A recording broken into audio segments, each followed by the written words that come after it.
Okay, Yeah. we have a short meeting today because of Door County Reads. I could not use the library Zoom. And as a result, this is a non-subscription Zoom and it's limited to 40 minutes and we started 5 minutes before 2, so basically half an hour. The other Okay. downside is I cannot share my screen. So we can just discuss what Steve mentioned. I thought we could discuss what Steve mentioned to us, to a couple of us. This very interesting video about non-population census records. And as Steve said, it's something he had never heard, and I was not really familiar with it either. And it's very interesting. So what I did was, when you go to the site of the American Ancestors, they're the ones who put out this video. You have to sign up to get a hold of the video. But once you sign up, it takes you to YouTube. So what I did was posted the YouTube video on today's genealogy page on our library calendar. So if you go to doorcountylibrary.org, the calendar, and look for today's genealogy program, you'll see a link there to the things we're discussing today. And so if you click that link, you'll go straight to YouTube. You won't have to sign up. And not only is this video there, but if you look at all of their videos, you'll see other programs you might be interested in. So I would highly recommend this video also because I found it was very interesting. I was not aware of all these different schedules, such as the agricultural schedules and industrial schedules and all these different US Census records that are out there. So I started poking around, and Steve, jump in here if you have anything to add. I found them on ancestry.com, some of them. So we still have a free library subscription if anyone's interested until the end of March.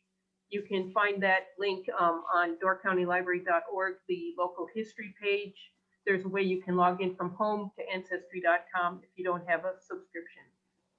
I did find if you go to the card catalog on ancestry.com and type in non-population schedules, you'll pop up with the link of some of these schedules, and it's kind of interesting if you had people on farms in different, the agricultural schedules or that type of thing. They even have a whole thing for people who had hearing problems, and they had for people who were in insane asylums, this kind of thing. It wasn't very a very PC time. Right.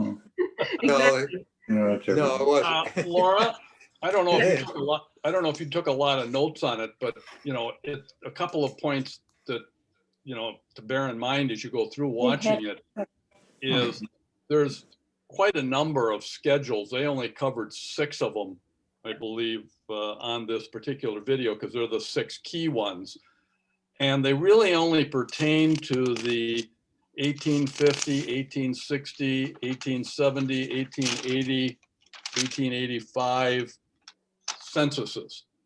There may be some for other census reports, but from what I gathered in the conversation and some of the question and answers that they had, that did not necessarily seem to be across the board. The other thing was it was limited, and you can find them all when you go to a census page. If you look like on, I guess it would be on Ancestry or Family Search or whatever, and you get you go to the original document, and that was the key to it, is to finding the original census report. Down on the bottom, you may see 25 or even 60 extra pages that you can scroll through. And I always thought that was just going to the next census report. And what it's really doing is going to all of these supplemental schedules, which may have 1 piece of information on them, or it might have 100 pieces of information on them for different people. And as Laura said, some of the agricultural schedules, if you can find one of your relatives, will give you a lot of insight to how successful a farming operation they may or may not have had, how big, how many dollars it was worth. They get into the defective and delinquent people, as she was mentioning, the industry and manufacturing. If you had a business they captured all of the information from these businesses, large and small, and reported what these people, how successful they were or weren't. So you can get a lot of insight into your family and what they were doing back in those days. And they talked about mortality tables, which we have a lot of other sources for. If you have slavery in the background, sometimes there was a lot of detail on the slavery as well, which I thought we don't have any in our family, but you never know. And then the last one they talked about, which I thought, and I'm not going to get into all the details of everything because there's a lot there, was the social aspects, what they call social studies. And it's just a lot of reporting of what was going on during those years, what was happening in those times. And you can get an idea of what your relatives may or may not have been facing as they were going through all of this. I don't know if anybody watched Finding the Roots the other night. They talked about the Irish immigrants and what those people had to go through from the time they got here and they moved around the country. And these social studies will help support some of that and let you know where your parents were. They living in rooming houses? Were they living in the back of stables? Whatever they were doing. There's a lot of that, apparently a lot of that information. I haven't even begun to dig into it yet, but I don't know, that's a quick summary, Laura. Yeah. I noticed when I went through it, Steve, I noticed just two quick things. One was that a lot of in most of the 6 schedules that they looked at, that they talked about, only one of them, and I think was the last one or the one right before it, and that was, it must have been social studies. That was the only one that had the Wisconsin ones online. Yes. Wisconsin had these schedules, but they don't have them online. So, and the other thing that I remember them saying was that if you start with the population schedule and you find your ancestor like Joe Blow, and he was a farmer, and the next guy was John Smith, and he was a farmer, and so on down the page. Well, the agricultural schedule, or in that case, is going to be in the same order, because when they went to Joe Blow's farm, they filled out the population schedule, and then they filled out whatever other schedule they were going to do for that person, such as agricultural. And the same was for industry and business. There is some background noise, so if anyone's not talking and you have background noise, could you mute? Yeah, somebody's got background noise going on. I don't know where it is. No, that was the same, Tom, for the industry and manufacturing. Yeah, if you work there, they filled them out. They didn't go back. In other words, they didn't go back to another place, the same place. No. When they got somebody there who would give them information, they filled out all the schedules that they were going to fill out. It could have been an owner or just a worker. Didn't know. Yeah, right. Whoever it was. And so that was good.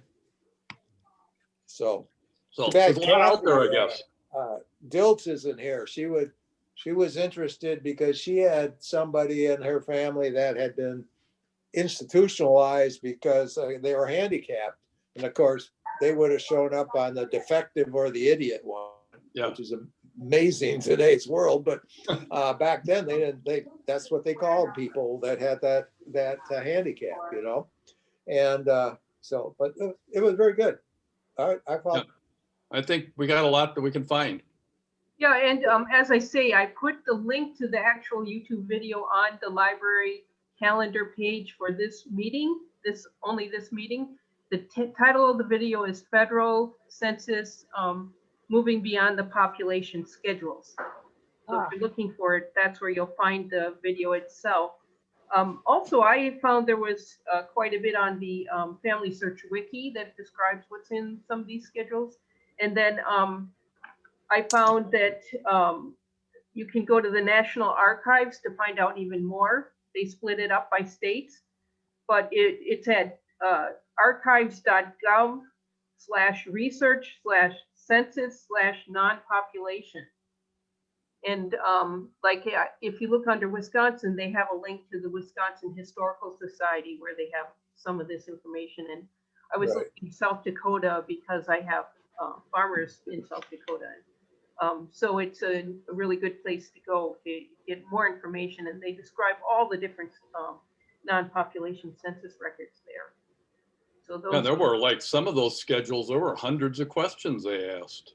Oh, yeah, one of them, there was, my God, it was like, you're right. Like Took them all day to ask the question. I don't remember which one it was, and they changed, like the agricultural one changed. They did the agricultural one in what, let's see, 1850, 60, 70, 80, and 85. And each time they added more questions. They Oh, did yeah. the questions from the previous one, and then they added more, so. Yeah. So anyway, you mentioned at the very beginning about you don't have to sign up to look at, because you put it on YouTube. You can get a free membership to Ancestry. What is it called? It's called American Ancestors. Yeah, right. You can get a free membership New England to that. genealogy. Yeah.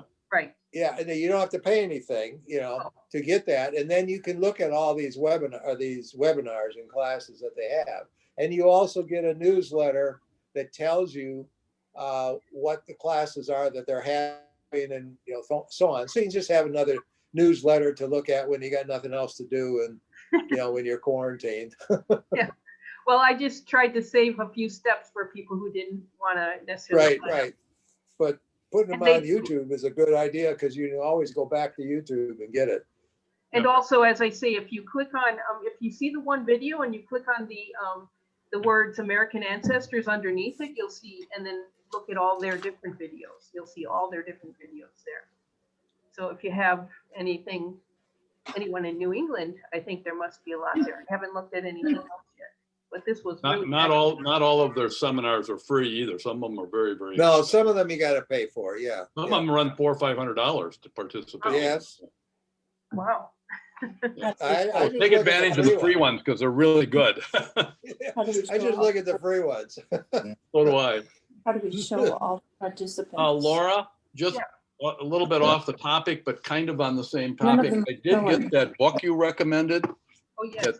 The Brand census. new book on the census. Brand new. Oh, yeah. Okay, that's the book, and I got it out and I went through it, and whoever I ordered it through at the library said, "Oh, good, you got some good sleep reading to do."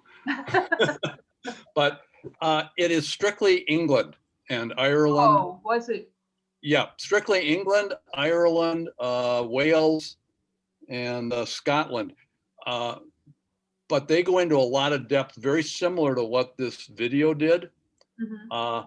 And then the best part about it is they have schedules in the book that I just scanned them all into my computer. So I have them for the future as I start digging through our British Isles ancestors.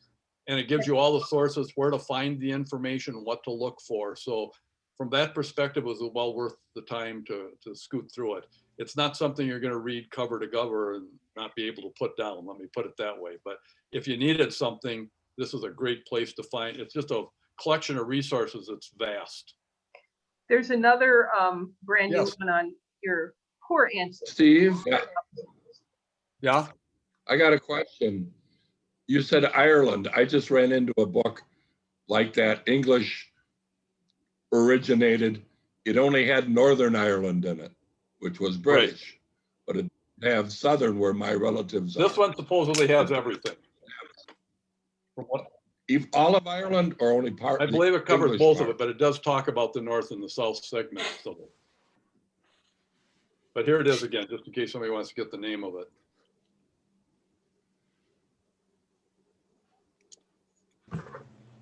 Laura, what was that website, the archives.government one that had census info? It's the National Archives. It's www.archives.gov/research/census/non-population. Thank you.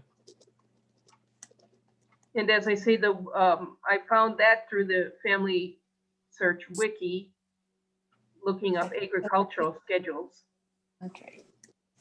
So those are good places to look. And I also found it strange, but when you go to the card catalog on Ancestry.com, I typed in non-population, non in a space and then population, and then non-dash population, and then non-population as one word, and one of them only comes up with one schedule, a list of schedule, and the other two come up with four. And one of those includes the defective, dependent, and delinquent classes schedules.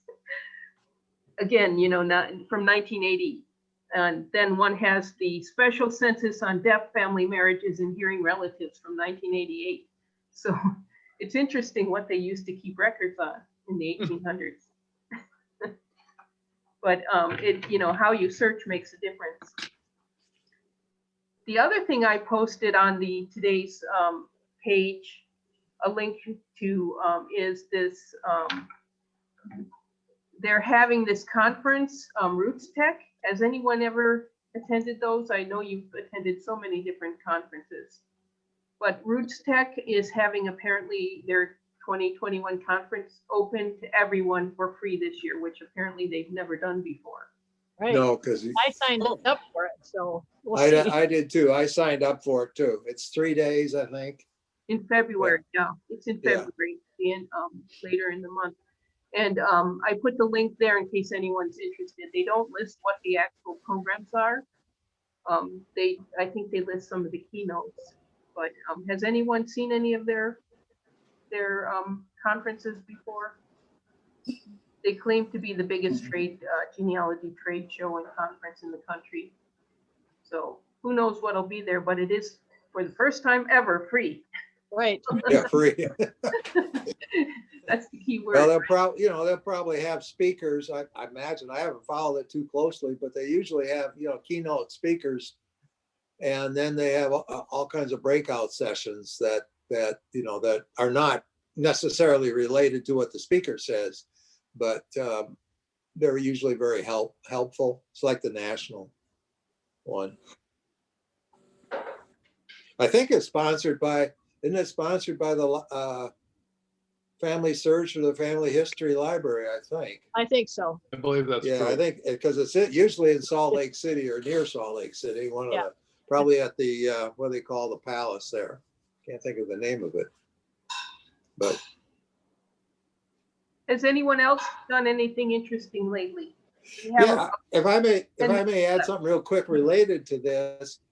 For some reason, I finally discovered the fact that the Family History Library, we know they have the wiki, okay, and which is very, very good. Our Family Search has the wiki, which is very good for finding things. But the Family History Library every month puts out a list now of webinars that they have, and they're all free. You just sign up. The only problem you have with it is that they're limited in how many people can join. So can join the Zoom class, okay? But if you can always go to the Facebook page and find it on Facebook, okay? If you sign up, you put your password in or your ID in there, and then you can attend the seminar. I had attended a couple of them on how to do research. One was I started at the basics. One on let me give you the email, the location of it first. Let me write. Oh, where is it? Where to go? Okay. How you get to it is you go to familysearch.org, okay, website. Then look up the wiki, I believe it's under search, and you do the wiki, and then you search for Family History Library classes and webinars, and it will bring up explanation page as well as the schedules for 3 months, and then for the next 3 months, and then it gives you a schedule, and you just click on the item that you want, the class you want to listen to, and then you can register for it. And then the classes are usually either Tuesday or Thursday morning at 10 o'clock Mountain Time, which is 11 o'clock here. And they usually last an hour, and they're given by people from the library. I have listened to, well, like I say, I started at the beginning. One was an overview of the family history library and family search, and then, which I knew already, but I wanted to, just in case I missed something. And then how to do research with family search. And then how to, the latest one I listened to, which was very good this morning, was on immigration. They called it The Tired, the Poor, the Huddled Masses, U.S. Immigration from 1820 to 1954.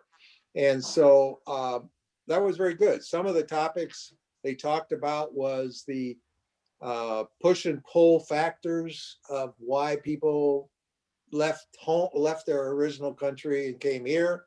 The different time periods that they came over and why they came over. What was the reasons for why they left home and came over here? They also talked about the different immigration rules that were in force at different times.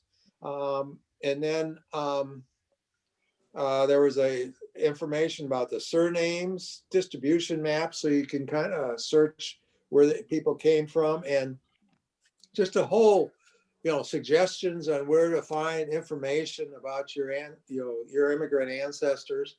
And unfortunately, if you had an immigrant ancestor really before 1820, you're out of luck because they didn't have any records. Yeah, and even in Canada, there really wasn't any records from Canada until about 1906 or so, 1900. So if you had one come through Canada, forget it. There's no record of it. And the same way with Mexico, is about the same thing, 1905, 1908, somewhere in there. So, but it's well worth it, and they're free. And then you can sign up for as many as you want. They've got some coming up on DNA. They've got some on German. They've got Scandinavian. Well, you look at the thing. Well, here, I got the, let's see if you can, well, this happens to be the schedule. You can't read it, but this is the schedule for March. And you can see that you got all these different classes, webinars that you can sign up for. If you had Irish ancestors, there's one on several on Irish because it's March.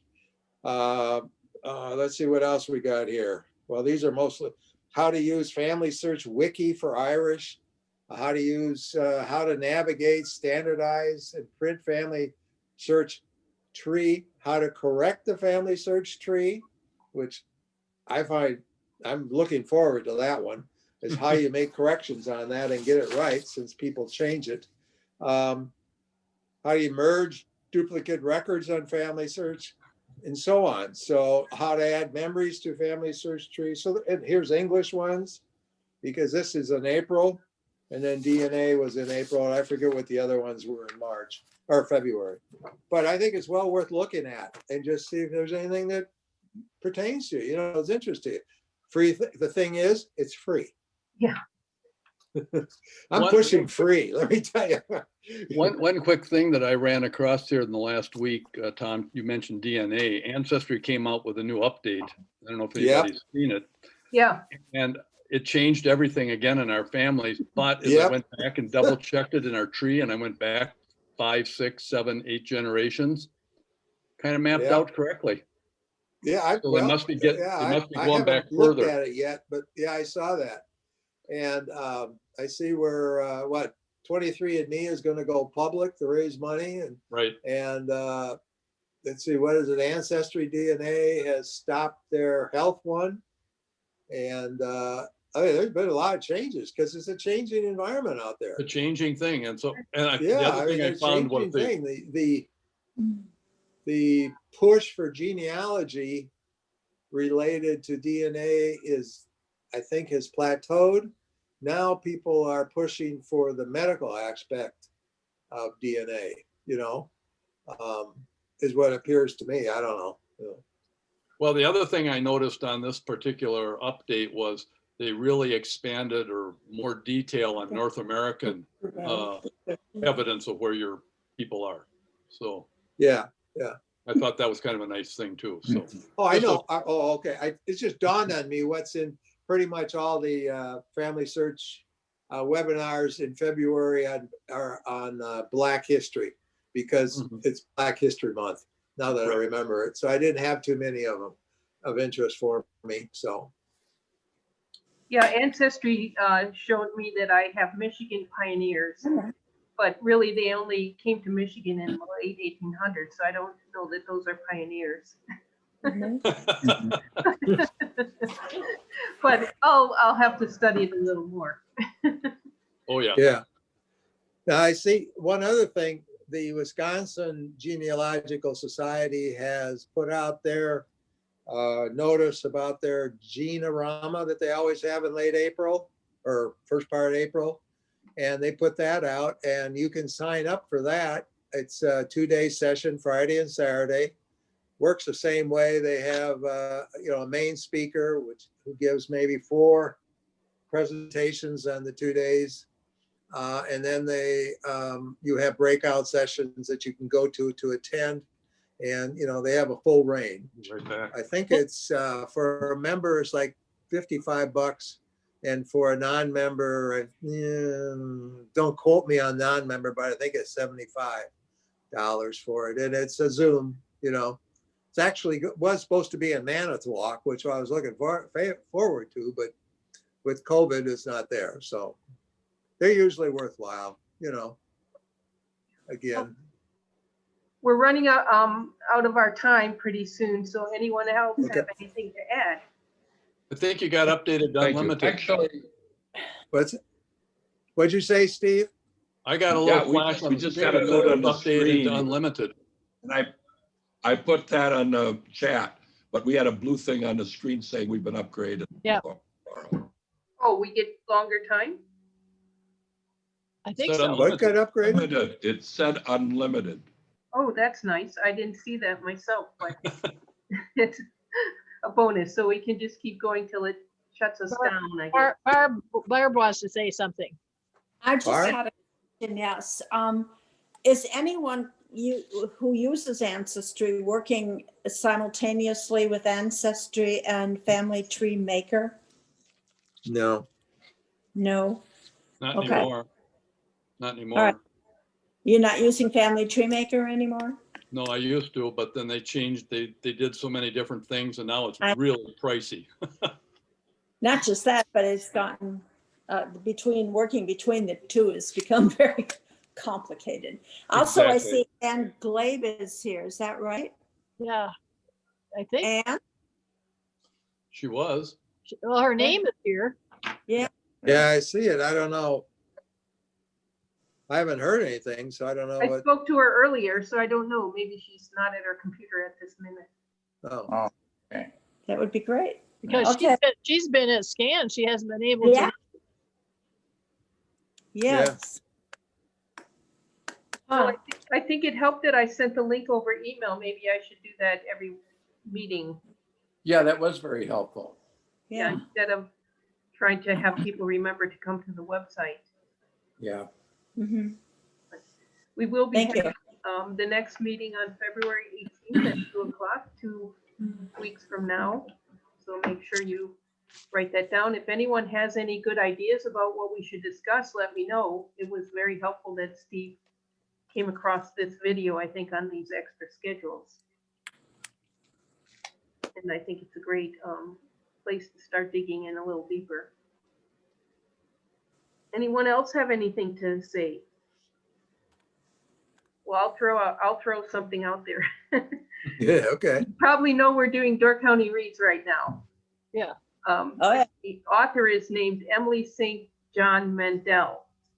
So in reading about her, I was curious and talking to my sister about what her genealogy is.